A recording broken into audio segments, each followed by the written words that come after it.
আবার ওই কালো গিলাফ দেখলে, মদিনার ওই সবুজ গম্বুজ দেখলে কলিজা ঠান্ডা হয়ে যাবে, চোখ সুখ পাবে, চোখের তৃপ্তি হবে, দেখার মজা মিলবে।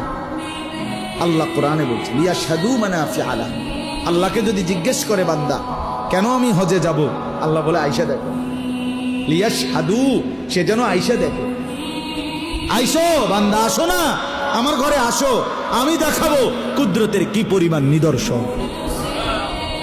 দেখবা কদম কদম, পরতে পরতে আমার নিদর্শন, আমার ঘর দেখবা, আমার কালো গিলাফ দেখবা, হাজরে আসওয়াদ দেখবা, আমার ঘরের দরজা দেখবা, মাকামে ইব্রাহিম দেখবা, জমজম দেখবা, সাফা মারওয়ায় ঘুরবা, মিনায় যাবা, আরাফায় যাবা, মুজদালিফায় যাবা, আমি তোমারে ঘুরাবো, ঘুরাইতে ঘুরাইতে গুনাহ মাফ করে একদম মায়ের পেটে নতুন বাচ্চা বের হয় যেভাবে, নিষ্পাপ বানায় দেবো।